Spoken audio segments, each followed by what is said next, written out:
Welcome back to Divided We Stand. I'm your host, Victoria Lang, along with Joe Aguirre and the host of I Will Piss You Off Shortly, Robert Benjamin. Today, I want to start off by touching on the two officers that were shot in Los Angeles. So, a manhunt was underway Sunday for the gunman who shot two sheriff's deputies in an apparent ambush hours after hundreds of demonstrators gathered to protest the shooting and death of Dejan Kazee, members of the sheriff's department. The sheriff's department released a video that shows someone walking up to a patrol car near a metro station in Compton about 7 p.m. Saturday. The person opens fire and runs from the scene.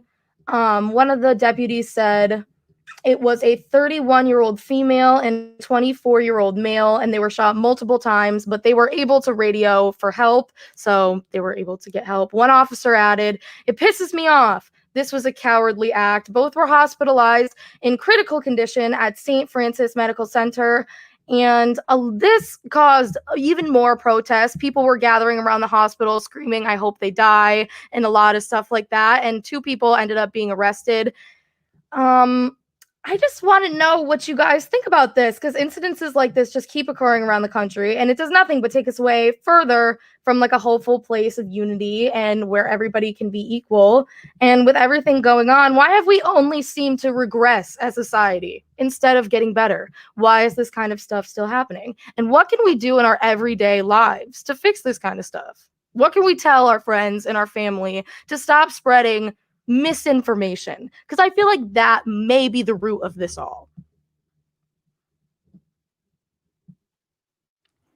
Well, I'll tell you guys what. Yesterday, my brother posted an article on his Facebook page from law enforcement something or other.net or some nonsense, and the article had some of the information about the story, but it was written largely as a way to defend Donald Trump's usage of the word animals to describe all protesters. Right. And I don't know who was blocking the entrances and exits to the hospital, but believe me when I tell you, nobody wants to see the police get shot and killed. Nobody wants to see people who are trying to be rushed to a hospital not allowed to get care at said hospital. Nobody's in favor of that. I don't know if this is supposed to be, is this the group that was blocking the emergency room, I suppose? Yeah. Because again, I noted in that article, it didn't have any pictures of that. Mm-hmm. It didn't really have much information on who was blocking as much as it was suggesting that it was blocking. Now, my brother also pointed out that it was a real news story, he said to me. Even CNN reported it, as he said. Now, here's my beef with that, okay? I know Ben Shapiro and I know the Daily Caller and all that garbage tells you that these are stories that CNN doesn't cover. And I'm not a big CNN consumer or website visitor, but I can tell you CNN covers all of these stories. And the difference between CNN, while some of you will think fake news, the difference between that article and the garbage that lawenforcement.net or whatever that site was called, the CNN article just had factual information. It didn't have an agenda. It wasn't there to try to defend President Trump calling protesters animals. It wasn't meant to incite fear. My brother pointed out that he was so angry after reading that. And I said, I want to be clear with you that Joe Biden and Kamala Harris don't support this. Because that's the mindset. Mm-hmm, it's the us versus them mentality. They continue to push this notion. They continue to pretend nobody cares about, the police, that it's, the defunding of the police is basically that we are attempting to abolish the police completely. It's an absurd thought. Nobody supports that. And again, you may hear a BLM executive or supporter say that. They speak for themselves when they say things that stupid. No one's doing that. It's a cute idea, and maybe in the moment you're like, let's get rid of the police. It's a horrible idea. At the same time, if we were to abolish the police, it certainly wouldn't be through ambushes. No. Now, here's the other point that I made because I was trying to get a response from some of the people that commented on my brother's article. I said, you know what? I wonder if this was a drug deal gone wrong. I wonder if these were dirty cops. Mm-hmm. I wonder if these cops had maybe they were being targeted undercover. Now, people might be like, oh, that's a messed up thing to say. But that's what we do when women are raped and when unarmed black guys are shot. We find out what else they did, and we want to in some way blame these people. And I know no one will ever do that with the blue lives. I get it. But fact of the matter is, to hear me say that, you might be like, that's disrespectful. It happens to everyone else all of the time, and it's got to stop. And I'm not in any way trying to defend this, but the idea that people would be trying to ambush the police right now shouldn't surprise anybody. It's unfortunate. I don't condone it, but look what's happening across America, where you have literally the police. The police basically declared war on its citizens in some town. Yeah, we gotta. I've been saying this now for months on this show that we gotta stop this craziness. And as long as it continues, the violence is just going to keep, and it's going to keep on happening. I can't see why people. I can't see why people don't understand that and continue to exacerbate this dangerous situation we're living in. I think a lot of it's just going to keep growing. Like you said, the media is going to keep pushing a horrible agenda, right?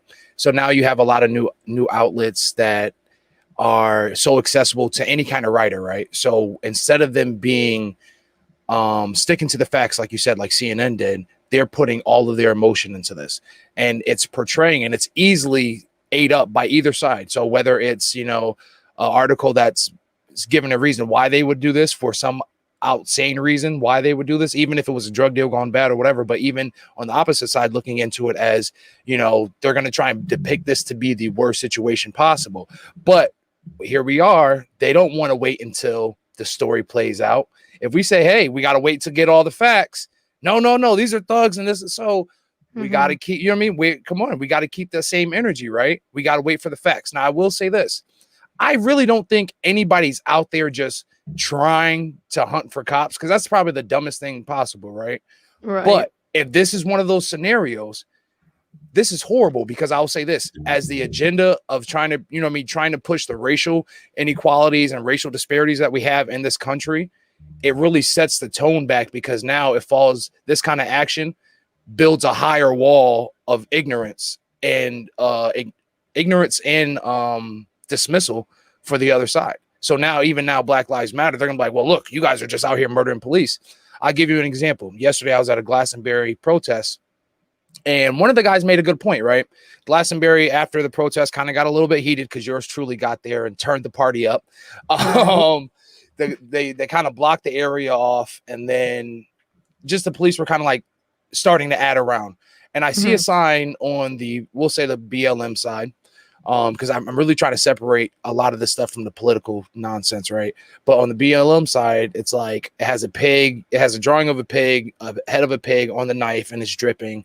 And I'm like, as much as I support Black Lives Matter, this theory, not the movement, because I separate the theory and the movement, because even though I believe the movement had strong tendencies, but they let the money get involved, and now it's been, I don't want to say whitewashed, but it's been whitewashed.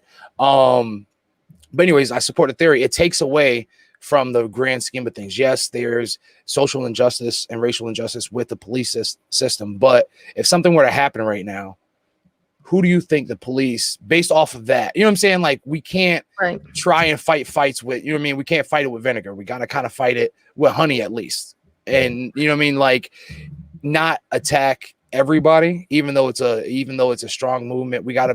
I think we have to watch how we use our propaganda and the things that we say to promote a better narrative, instead of just die police, kill police, whatever. As much as I dislike the police, I think, I agree, Joe, you can't dismantle it, but we can't also, like, make crazy statements about it and going on a killing spree, because that's just outright murder. And I don't agree with that. I don't care what's going on in the world, just as much as we don't want the cops just murdering us. we can't just go out murdering people. And I say we because I'm black, but I'm not going to group myself into that because that's not what I'm doing.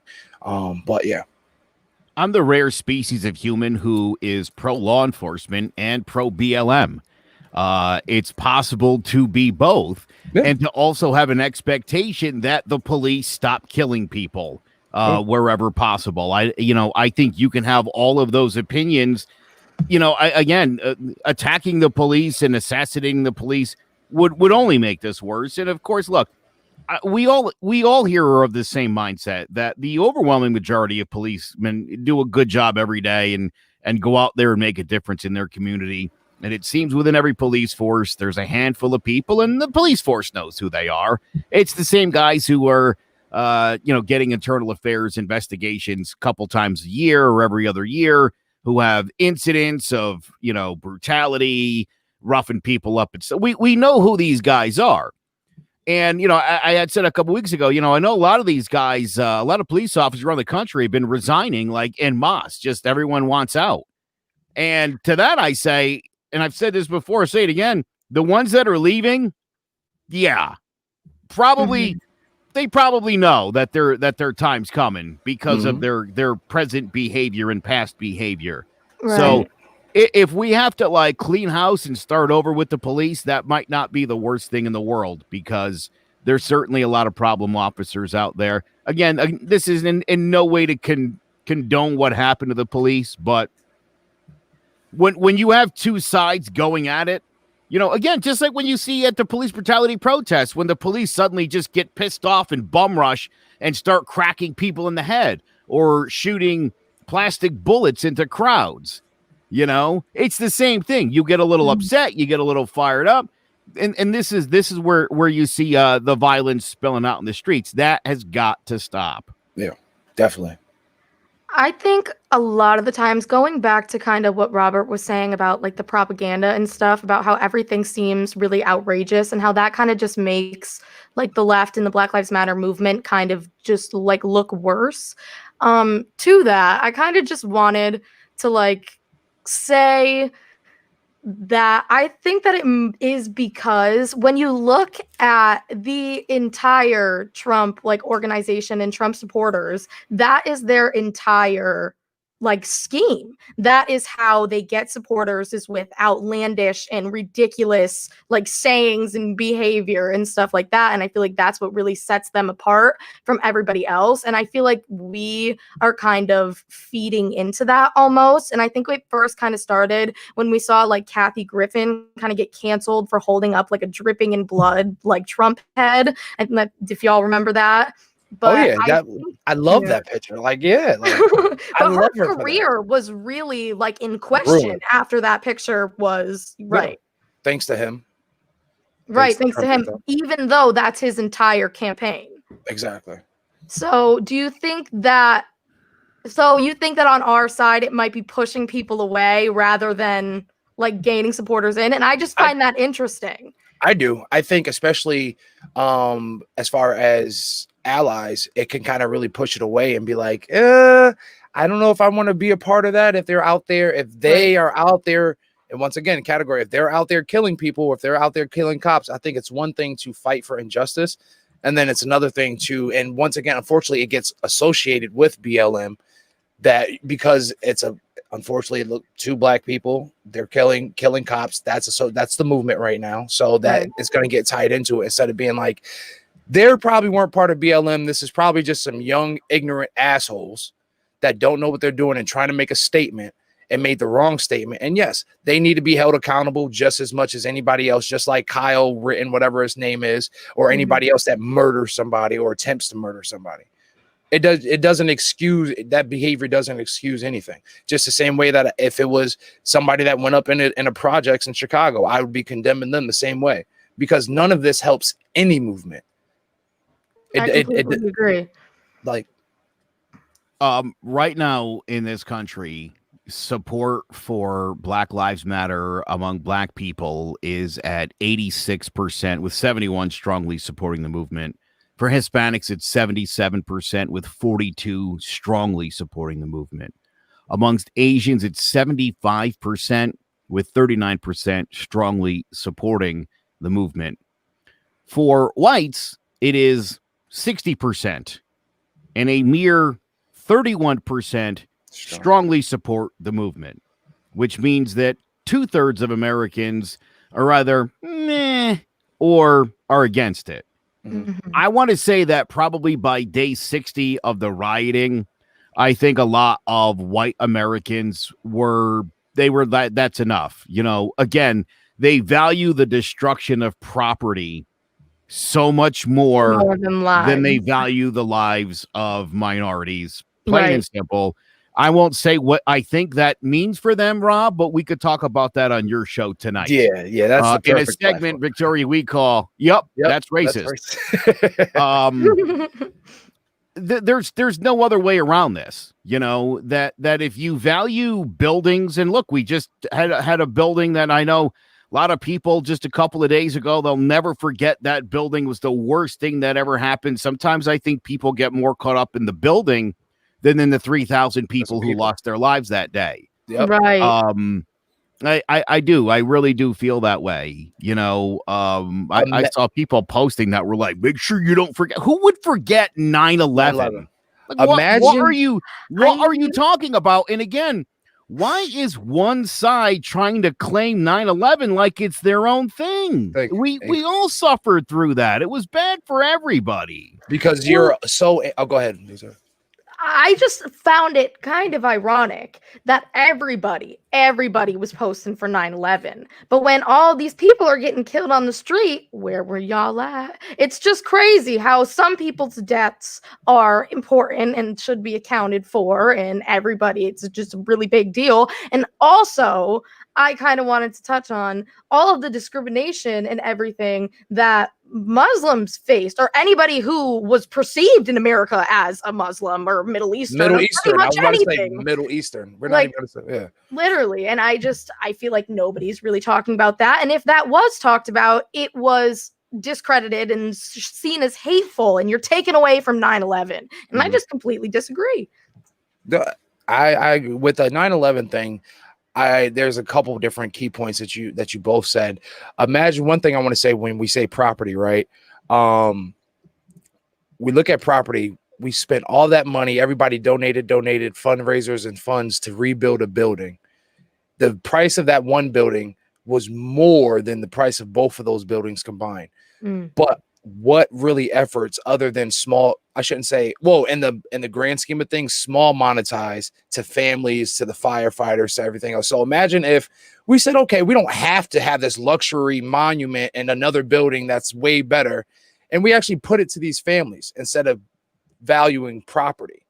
To sit there and say, oh, we got to put millions and millions and millions of dollars into this. Let's put millions and millions of dollars into the families, the 3,000 families that were affected, right? 3,000 plus families that were affected.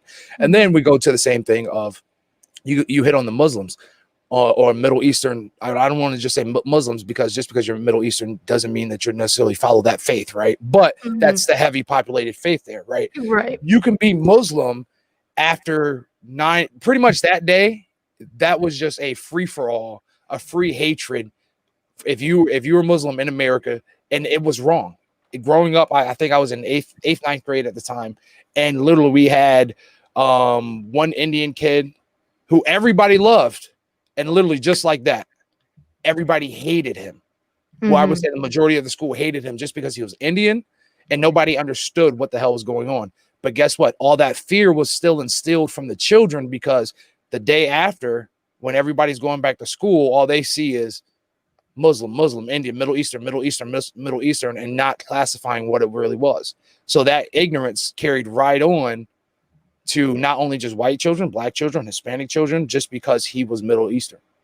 So imagine now, you know what I'm saying? So, and even till this day, it seems still acceptable. Completely changed some people's experience in this country, completely based off of their religion, and they still do not have the same religious freedom as everybody else does. And they still get poked fun of, they still get joked about, they still get racial slurs saying to them, still get looked a certain type of way, when in all actuality, probably some of the most peaceful people in the world. Right. And I don't know if you guys saw this, but I believe it was literally Osama bin Laden's niece who was endorsing the Trump campaign, saying that if we elect Joe Biden, that there is going to be another 9/11. Okay. I don't know. Did you guys see that? I didn't see it, but Listen, like, why wouldn't okay. they say that? It's their fear factor. They're just going Yeah. to continue to say things like that. It's only going to get worse if Joe Biden's president. I mean, as if it's not already horrible on Trump's watch. Somebody just asked about Black Lives Matter. Our friend Laura suggested we read what Black Lives Matter supports. There's actually literally a page on their website. I'll read a couple of things for you. We acknowledge, respect, and celebrate differences and commonalities. We work vigorously for freedom and justice for Black people and, by extension, all people. We intentionally build and nurture a beloved community that is bonded together through a beautiful struggle that is restorative, not depleting. We build a space that affirms Black women and is free from sexism, misogyny, and environments from which men are centered. We practice empathy. We engage comrades with the intent to learn and connect with their... I mean, there's nothing in here. I know Ben Shapiro's been telling you guys that it's Marxism and that, the BLM wants to take over and the Marxists are running it. Believe me, we've checked it out. They're not. And if there's a Marxist in that group, that's fine. That certainly doesn't influence the entire group, nor does it have anything to do with Black lives. And I think that everybody whether that group is run by a Marxist or not, the message of Black Lives Mattering in this country has nothing to do with anybody's political views. These are very separate things. And but the politicians have made it that way. They have funded it. I will say this: both sides, and it's proven on both sides. When the money gets involved, when Black Lives Matter and the money starts getting involved, and people's hands start getting involved, that's where it starts getting shady. And then that's when they are able to abuse the platform of Black Lives Matter and try and push it to that agenda. Because now you think Black Lives Matter and you automatically just assume liberal lefts, leftists and da-da-da-da. It automatically gets pushed to that side instead of it not even being a left or a right debate. It's just, it should be a neutral debate, and it shouldn't even be a debate. It should be, hey, this is the problem, let's fucking fix it, and not make it a political thing. But once again, we're in this kind of era. Every 4 years we have to do something, and it seems like now is a hot spot of every 4 years to make a big old racial thing. Again, I'm seeing comments. Nobody wants to dismantle the police. Nobody wants to defund the police. We just want the police to cool it a little bit. Nobody wants, listen, again, it's important to say this. Nobody wants to see the police under attack, but at the same time, the police have to do their job. And police can't just view Black people as dangerous. People can't shoot Black people with their kids in the car and show no regard for Black children. That is wrong. That is wrong. To shoot a man, to shoot 7 bullets into a man's back with his kids a couple of feet away is wrong. No matter shooting what. Philando Castile in the heart while his daughter was sitting behind him is wrong. Police officers jumping out of a car and shooting Tamir Rice for waving a fake gun is wrong. And then wonder, and then this is why I feel so contradicted sometimes, because you say that, right? And then you're just like, fuck. As a kid, if I was Castile's daughter, or if I was in the car, if I was one of the kids in the car when my dad got shot 7 times in the back, how do I not feel some type of way? How do I not feel some type of aggression? How do I not feel some type of anger and sit through that for years and years and years? And not saying that this is the scenario, but imagine somebody growing up in LA and seeing that kind of stuff. I can't speak on it because I haven't seen all of that. I've experienced certain things, not to the point where it makes me want to kill somebody, but yeah, people have seen that. So at least what is their relationship with the police in the future going to be like? It's setting them up for And not even just in LA. Now I think about it, shit, this makes it tough for me. If I go walking past a cop and I like to wear hoodies, I like to wear dark clothes, is he going to think something? Or you know what I mean? Now they're going to be all paranoid because, and that's just a simple thing. Literally, I remember in the military, we would be deployed and we would hear about somebody getting totally messed up south of Afghanistan. We're totally north of Afghanistan, but now we're like, shit, we got to be on the P's and Q's because something happened down there. So think about, for every cop in this nation now, they're really going to be on high alert. So it's really going to make tensions worse. It's really going to make a lot of things worse. And just keeps instilling fear on both sides. So again, getting some comments here, going to just feed some information. On average, 64 police officers are killed every year in America. Tragedy. Again, tragedy. 64. These guys go out and risk their life for us. It's a very dangerous job. It's a job, I say, it's like being a doctor and a pilot. There's no room for error in those jobs, right? It's horrible. And But the they know idea, that. listen, And there's not enough training. The idea that BLM is out to kill the police or that the Democrats are out to dismantle the police is nonsense. It's all part of the fear factor that the Republicans are using. And I get why they would use it, because they can't point and be like, well, things are going great, because they're not. That's why, again, they're suggesting in Joe Biden's America, there'll be race riots in the streets and Antifa will be burning stuff down and COVID will be, but that's where we're at now. Yeah. On their watch. Literally. So they can continue to deflect. We love police officers and we support police. And all the sympathy in the world for the 2 police officers who were shot and killed. And we all want to see the perpetrator arrested and justice be served. Exactly. Everybody feels that way. We're not going to start shooting the police. That's not something anybody supports. Defunding the police. Again, I see the question popping up. Defunding doesn't mean no police. Defunding means moving resources to different areas to take some of the burden off of the police.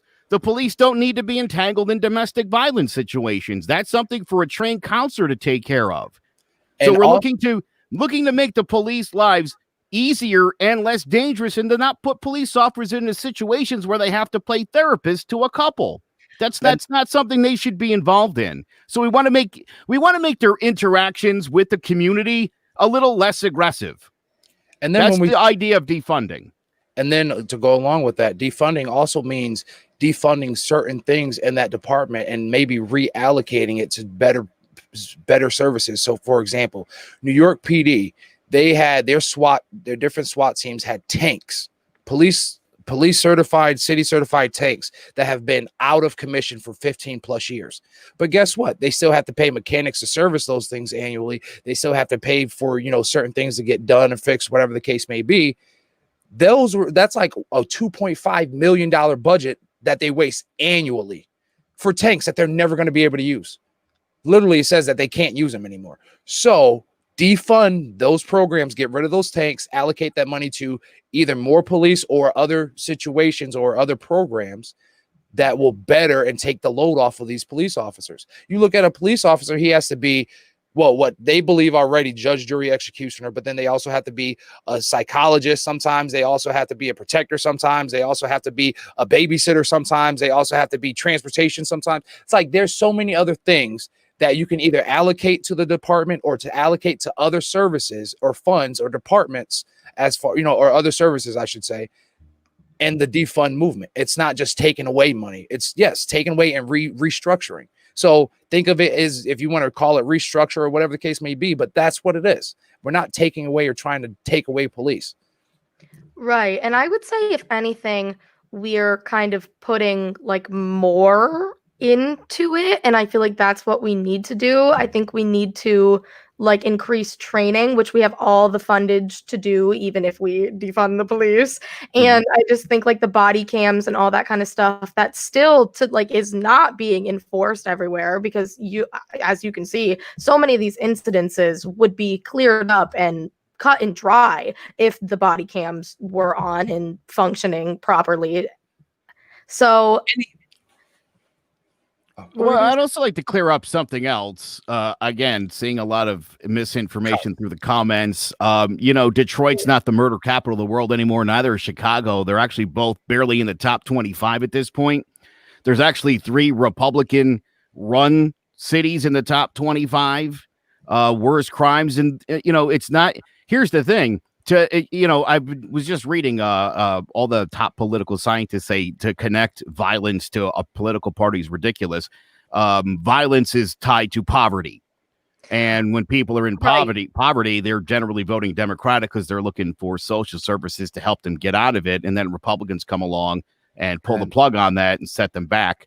another decade. So, we're seeing Cycle. again, this idea that it's the Democrats. The Democrats are in support of violence. Again, where you have basically segregated ghettos in major cities where there's not the education or opportunity, where there's not the ability to start a business in a community. How in the hell are you ever going to get out of poverty?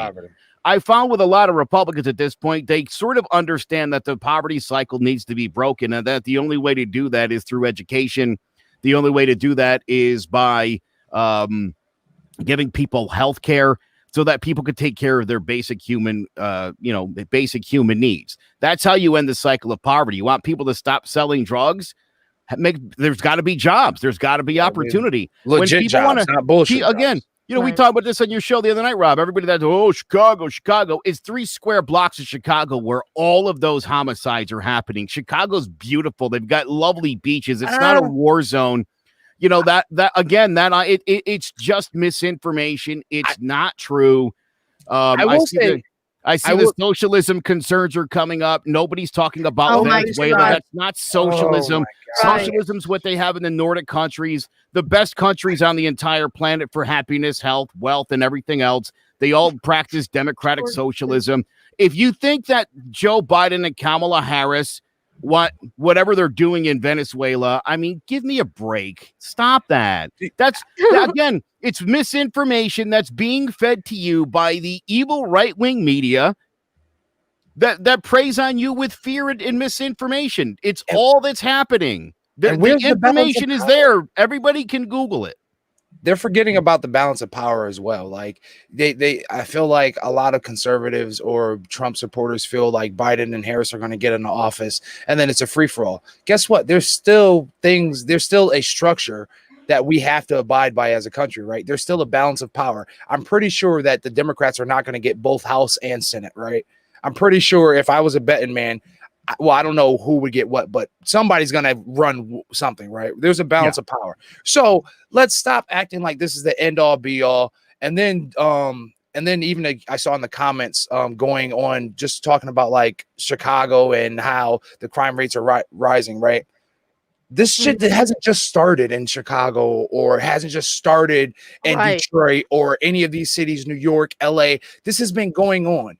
So until you, a conservative or a Trump supporter, can tell me what's going on actually, like physically, that you've seen, that you've said, I've walked in these areas and I've actually seen XYZ, you really don't have anything to report on other than what the media says. So you have to get your facts straight in the first place. So like you said, Joe, what are they supposed to do if the services are shitty, the jobs are shitty, the living conditions are shitty? Right. You're in the fucking ghetto. It's not like somebody's out in the suburbs. You go to suburbia, guess what? You're paying 3 times as living, can't afford that. And then there's so many different things and aspects that people don't think about. Right. So, yeah. You have nowhere to live, no job, no transportation, or no anything. How are you supposed to do anything aside from like sell drugs? Like literally, what are you supposed to do? You're setting these people up for a life of not success. And then, Rob, as soon as you get arrested, now you'll never have a real job. Exactly. Now you're screwed. Right. So, and then you go from there, right? So I had a conversation at this Glastonbury protest yesterday. Somebody was like, you're talking about struggle. You're talking about struggle. I had struggle growing up. And I'm like, okay, let me hear your struggle. Please let me hear your struggle. I grew up on a farm, Eastern Connecticut. I'm sorry. That farm must have been so hard. My daddy had to teach me how to work. Oh, I'm sorry. Your dad didn't get locked up for a little bit of weed for years where you didn't have a father. Oh, I'm sorry. Your dad should have made better choices. What was he supposed to do? Guess what? My father, when he went to jail, he was 19. So when you grow up in these situations, I think a lot of people and a lot of privileged people, I'll say that, privileged people, reality hasn't set in. Like they see the outskirts. They might see what Hartford, the north end of Hartford looks like from the highway. Oh my God. But to go step 2 feet into the, let's just say the north end of Hartford, like they wouldn't dare, because why? They're scared and they're unaware. They're culturally ignorant. Right. They're culturally ignorant, and to see firsthand ground zero, it is what it is. They're too scared to do that, so that would change that. They would totally change their mind. But Right. And kind of playing off of that, they're really nervous about this election. We're 50 days out, and voters are feeling anxious, fearful, and angry. Here's a quote. Somebody said that the problem is that I feel like both parties right now are being spoiled teenagers, and it's very hard for me to vote with a consensus of either side when it doesn't feel like they're working for the people. My question is, have you watched either of these people's speeches or anything? That's my question to the person who gave that quote. But polls are showing that Biden is still maintaining a roughly 7-point lead nationally over Trump, according to the Real Clear Politics average. But the lead has narrowed even more so in the swing states, including Pennsylvania, that are expected to decide the presidency.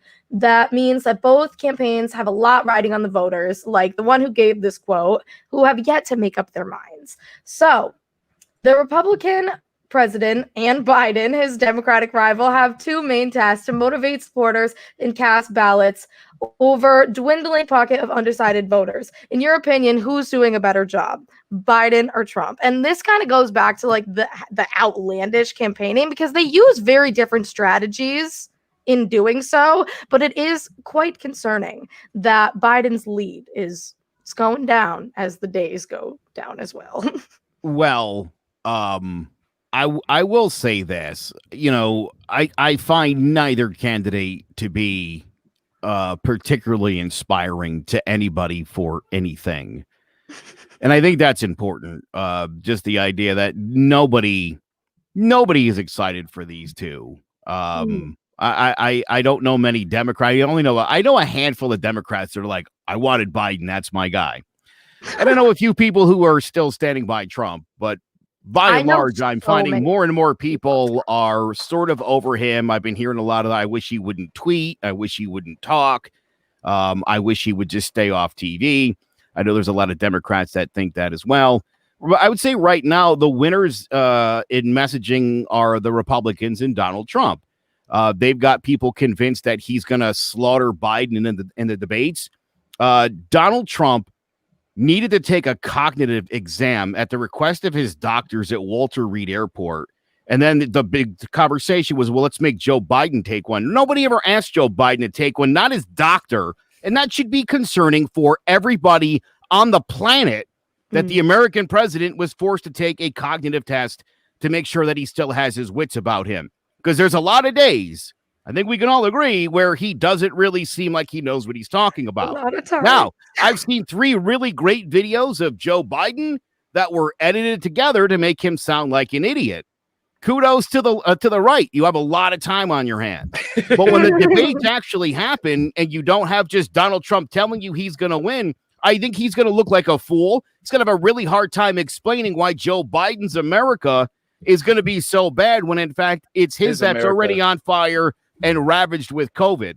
So he's got his work cut out for him. But right now, he's got people like my mom convinced that Joe Biden wants to defund the police, that Joe Biden supports BLM and the murder of cops, and that all protesters are animals. That's the messaging coming out of the Republican Party. There is nothing that's uniting and hopeful. And I mean, just the whole tone over there is, if you elect the Democrats, America burns to the ground. And the irony, of course, is that it's currently burning to the ground. It's currently burning to the ground. And I don't know how people can't see that. But let me tell you this, and I think that it's something that we all know.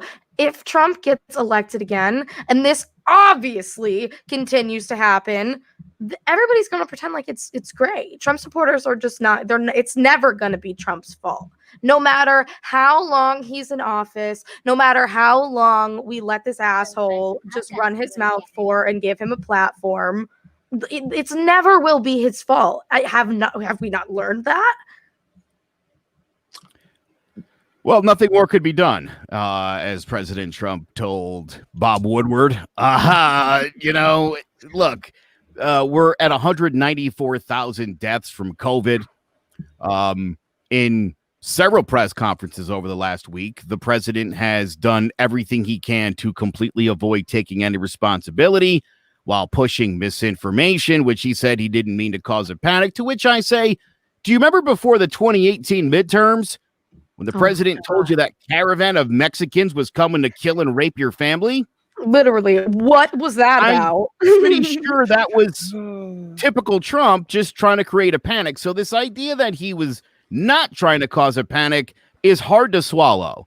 And credit to Kayleigh McEnany, who can look Americans in the eye every day with her stupid binder of lies and just make stuff up. They spent an hour the other day trying to figure out what she would say in regards to Donald Trump's idiotic interviews with Bob Woodward that apparently were done at the request of Jared Kushner, who's quickly proving to also be a clown. Bob Woodward already didn't think very highly of this administration. Why would you give this guy 18 interviews? The money. The money. Like that's it. That's the only reason why. Like, it comes down to it. His campaign is pushing out a lot of money to all these people to go ahead and try and paint him in whatever picture, you know what I mean? Good and bad. You know, you can't just give him too much good. You got to give him just enough spice. And Woodward tried to do that a little bit, but the overall, it's the money. It's the money with all these idiots, all these brainwashed idiots. Trump has enough money to sit there and say, hell, they have enough money to pay side pieces and girlfriends and significant others of, you know, the Trump Juniors and everybody else. They definitely have money for the media.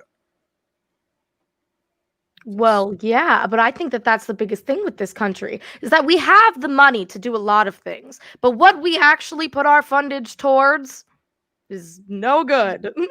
To the same corrupt people that keep fucking up the country. And to the people who don't need it. Yeah. Obviously not to the people who are on welfare, obviously just what we were just talking about. And I think that if Trump gets reelected, that is the biggest concern, is that those people are going to continue to not be helped. And a lot of people are saying that, oh, Trump is not the end all be all. And even if Trump gets reelected, and this is why I'm not going to vote and all of this, yada, yada, yada. But if the reality of the situation is that if we don't have somebody like Biden or other people on the left in office, then we're going to see no change at all for another 4 years, and then we're just going to be in an even bigger hole that we are in now. And I think if you're a Democrat, I think your biggest concern going forward is that Ruth Bader Ginsburg's 136 years old, and who knows how much longer she has. And that would be a real swing on the Supreme Court. You know, you're already tipped 5-4. You know, you'd be at a 6-3, and that could be problematic. Although, again, and I've said this before, I'll say it again.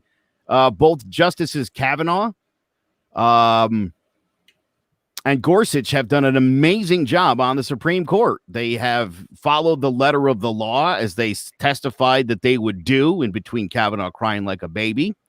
But they've done a really good job. You know, and anybody who was freaked out that a conservative court was going to immediately overturn Roe v. Wade and gay marriage, it would take a lot of work to make something like that happen.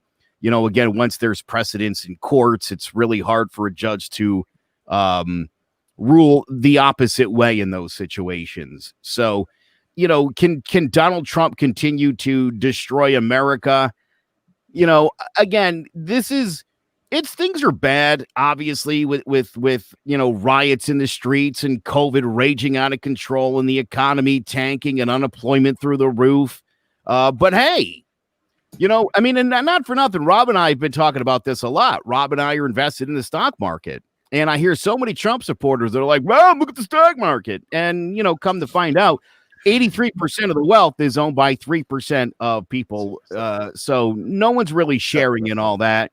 The Republican tax cut, I've said this only a million times. The Republicans certainly could have pulled a move out of the Ronald Reagan playbook and really cut the middle class's taxes the last time around and been hero to the American people. They also could have fixed Obamacare, which is still the law of the land, which is still going on, repackaged it as Republican care or Trump care. And right now, it's so much better. Had they done that, the Republicans, for which I was a member for many, many, many, many, many years, as I pointed out numerous times here, they would be in much better shape right now going into this election. Instead, everything I just mentioned is happening. It's really bad. And their best bet is to tell you it's only going to get worse under the Democrats. And let's be honest, it would be almost impossible to get things to be worse. I agree. I agree. I only see it getting worse with the same people in. That's it. That's the only way it can get worse. If it were up to me, honestly, I would vote every single incumbent out of office, and I don't know what that would do as far as the turnover and who would be in charge. I don't even care. I would vote against if I had my way. I would pick the challenger to every incumbent that is running for office. Honestly, that's how I feel. This old people out. This group of Congress to me has been, when you look at Mitch McConnell, and I'm not going to let Nancy Pelosi off the hook either. Oh, please don't. Please don't. It's the most divisive, do-nothing Congress that we have ever had. It's basically just her and Chuck Schumer posturing. It's the Republicans, for some reason, again, it's like villainous the way they go about their business. It seems very anti-American day in and day out. And it's, again, for somebody who was a member of that party for a long time, I sit back and I'm really confused as to what the game plan is. What's the plan after Trump? Whether that be in a few months, 50 days, or in 4 years, what's the plan for after Trump? Because this cannot continue. Oh my God. Right? I've seen those Trump stupid shirts. No Trump for president. I'm all set. Yeah, maybe Tiffany I would consider. But what's for the Republican Party? You've given up all your values. You've given up all claim on patriotism as far as the Russian hoax is concerned. I'm telling you, they're going to push Pence. The idea that right now the Republicans support physical property over their fellow Americans speaks volumes about their patriotism and their love of America and Americans. They're money-hungry assholes. Can't be a hypocrite. You could be upset that those cops are dead, and you should be. You should be upset about every black person killed in this country. And you should be. And for the people who say, hey, more white people, be pissed about those white people getting killed by the cops too. Share that same energy. Share that same energy. I've said this before, I'll say it again. If you point a gun at a cop, I hope he blows your brains out. But if you got stopped for a broken taillight and you end up dead, he done fucked up. That is not acceptable in the United States of America. They might do that stuff in North Korea or in Pakistan. We don't do that in America. We don't do that in America. Like I said, have all the respect in the world for the police and the hard job that they have. The standard is really high. And most of them, every single day, with no struggle, they're able to maintain that. And it's just that handful of bad apples. Just you could make the same argument about BLM and those protests. That same handful of assholes are causing all the problems. We all want the same thing. We all want safety and security and happiness. That's what we're all looking for. And I feel like, once again, it kind of goes back to the central focus of misinformation. And that really does, I mostly do see it from right-wing media sources. And I think it's really prominent when you see cases like, especially with the one like Jacob Blake and like George Floyd and stuff, because people will really use who they were as people and what they were doing. Like, I love her to death, but my mom was trying to tell me that the reason why Jacob Blake got shot was because he communicated with the officer that he was walking to his car to get a gun. And I just cannot believe that. But I know that some people genuinely really do believe that. And that's why they feel the way they do. And I just would hate to just think that everybody is just a crippling racist and a horrible bigot in America. But I don't think that is the case. I think that people are really confused or just have misinformation on what is really happening. And that is why we need body cams. And that's why we need all this kind of stuff. Agreed. You kind of hit it right on the head with that one. I believe, like, it's just, once again, it goes back to the white fear / black sensitivity. That white fear is so strong that it's just like, no, I'm not racist. I don't believe that black people are going to scare me. But if you're Black Lives Matter and you're black, oh, you scare me. Like, No, you scare me. like Or you're it's so automatically true. part of Yeah, Antifa. you're already just part of Antifa. You're gonna ruin my life. You're gonna come and beat me up, kill, take my wife, beat my kids. You're like, no, that's not it. And I was just saying the same thing. Like, a lot of it is the propaganda, and it's the titles and the tags that we've now given ourselves because we support that, right? So you look at somebody with a BLM, you already have something in their mind because whatever. You see somebody with a red hat that says MAGA, right, or Trump 2020, you already associate that to certain beliefs. And unfortunately, it's now starting to just be true that people show you exactly their true colors, and they start to fall into those same beliefs. I don't know. I'm rambling now, but it's a good ramble. It's a good ramble, and it's an accurate ramble. Again, if you're wearing your political gear to like piss the liberals off, you're doing it wrong. You're being a provocateur, and this is my point. Look, I had a really great conversation with my brother, and I really wish he could have been here tonight because he's not a big fan of liberals or Bill Maher. But he watched a video where Bill Maher was talking about, look, after the election, we still have to live here together. And right? at what point are we going to realize that? Like, if Trump wins, like, the libtards aren't going to Canada. And if Biden wins, you know what? The Trump supporters are still going to be here. So how do we start to mend the fences? How do we start to sort of remember, what it was like on September 12th, 2001? I know a lot of people were waxing poetic yesterday. Where are you at today? Where are you at today? Because they're back to their corners fighting. Right back to the way it was. Yeah. Don't hide behind that tragic day for 2 days. Pat yourself on the back about patriotism and the way it was that day. There's a reason it was that way. And you alluded to it earlier, Rob. We had a new enemy. It wasn't white versus black. It was like, blacks, you can be with us so we can rage against the Muslims. We need there to be a foil in everything we do. And the other big thing, and Rob, I've shared this with so many people. You posted it on the I'll Piss You Off Shortly Facebook page. It's a picture of a bunch of white guys, Nazis, and Confederate flags. And it says on it, they fear a black movement. A pro-black movement.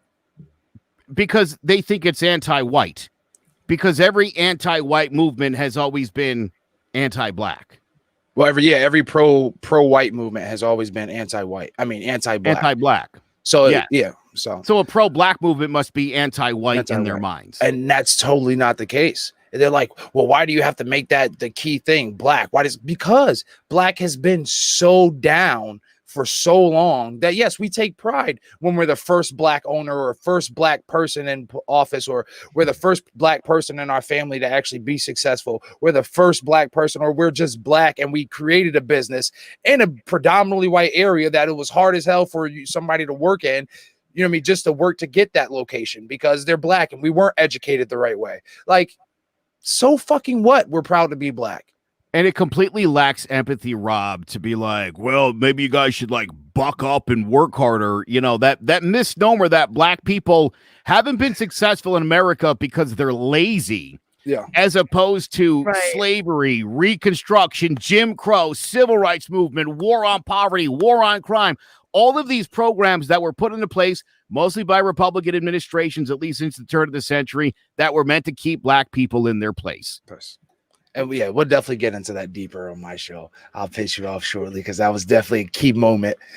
Definitely. I can't really go into the divided we stand fans the way I want to, but check me out tonight, 9 p.m. I've never sworn on this show before until literally this episode, and I've been doing this show on and off for like 3 years. So thank you for getting me all fired up on it.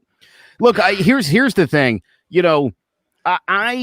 And I know Rob feels this way a lot, too, because we've talked to a lot of them now. We spent a lot of time trying to get to know and understand these Trump supporters. And you know what? They're not all racist, but a lot of them are willing to look aside or look beyond or past the racism because there's other things that they seem to like. But what I'm finding is that things that they seem to like aren't things that are true. Again, I'm still hearing a lot of this. Racist. I'm still hearing a lot of this, Victoria, this like we want Venezuelan socialism in this country. Like, I mean, the absurdity to that thought, it makes me want to stick a pen in my eye. Like my mother and her friends believe this, that Joe Biden wants socialism, so we're fighting over toilet paper. This is the absurd thoughts that are being pushed by the right, and these poor unsuspecting people believe it. And it sounds awful, but I say to people all the time, if you hear something that sounds so absurd and pisses you off so bad, let me recommend you go right to the source. And I also, and I've said this now the past couple episodes, I'll throw it out there again. I threw it out there on Rob's show. We had a conservative friend of his on, Chris. I said, look, watch a Bernie Sanders, watch a Joe Biden, watch a Kamala Harris speech, an AOC speech, start to finish. What is it, 20, 30 minutes? Watch an entire speech. If that, yeah. If there's something in there that they said that you found to be so un-American, call me up. And I'd love to talk to you about it. Because when you really hear what these people on the left are saying, it's not the crazy that they're right-wing media. And believe me, I consumed a lot of right-wing media for many years. It's just not true what they're telling you. Right. CNN does cover all of the stories they tell you that CNN doesn't cover. The mainstream media covers all of those stories. It's stunning. We're at the point now where the right-wing media just says things, much like the president, that aren't true. People believe it, and even when you show them later on it isn't true, they don't care. Right, that's what I'm saying. They will just feed and push out all of this misinformation and absolutely not But it's care. being propagandized it's being weaponized in this election. And it wasn't always like this. It has not always been like this. And I am hoping that at one point we can get back to a place where it is a little bit more moderate, because our parties have not always been split this way. Well, both have gone extremely left and extremely right. That's where we're at. You know, there's no compromise. Ever since the Tea Party came along and messed things up for everybody, the idea that they'll never compromise or bend on anything. I'm sorry. If you send an elected official to Washington who isn't willing to compromise, you suck. And I'm not interested in compromising with you at all. I laugh all those southern states that didn't want to give aid during Hurricane Sandy to New York, New Jersey, and Connecticut. As soon as they got hit by a storm, they were begging for millions of dollars. That's not how this game works. Yeah. But that's typical. And again, look who's down in the South. Right. Again. You can't, yeah. You can do the math and put this all together, but the hypocrisy, and they don't see it, but the hypocrisy is so overwhelming. As I said before, it's the reason I quit the Republican Party. I got 3 emails today, Don Jr., Kimberly Guilfoyle, and the president himself begging for my money and support. And to that, I say to all 3 of you, go fuck yourself. Not a dollar. Not a dollar until you're all out of there. And until we get some semblance of the actual Republican Party back in business. I'm all set with you guys. That's accountability. Yes. Exactly. Can't do it. I can't. I told you guys, after Mitt Romney, the dog whistles got like, and we're dog whistles. It was this Trump stuff. When Mitt Romney said, no one's going to question where I'm from. I get it because I'm white. Oh, my God. I'm from here. We're done. I can't get behind racism. I can't get behind transphobia. And if that's how we have to win an election, then that's not a party I want to be in. But to that, though, the Democrats really better step it up, because you're getting murdered in the messaging. They all think Joe Biden's a total moron. Joe Biden needs to get himself out there and speak intelligently and speak like a leader. And that 7-point margin will sail come election day. Because all Donald Trump is going to continue to do is fearmonger and lie, because those are the only 2 skills that he has. The messaging's great, but you could poke a hole through it all day long. They're lies, and they're easily verifiable. If you don't know how to use Google, email me. I'd be happy to explain it to you. All the information you need is right there to be found, so you could set yourself straight. I promise, and it won't hurt. Seriously, I hope that we can prevail through the misinformation and ignorance in this election. Make sure that you educate yourself, and make sure that you check out Robert's show. What time is it tonight? At 9? 9 p.m. 9 p.m. You already know. Make sure I'll to check piss you off shortly. Check us out at Divided We Stand, or Divided We Stand at clovercrestmedia.com. We're also all over Facebook. Got it, right? Mm-hmm. For Victoria Lang, Joe Aguirre, and Robert Benjamin. I said myself first. Like, that was so weird. But anyways, we're out. Go first, Queen. Go first.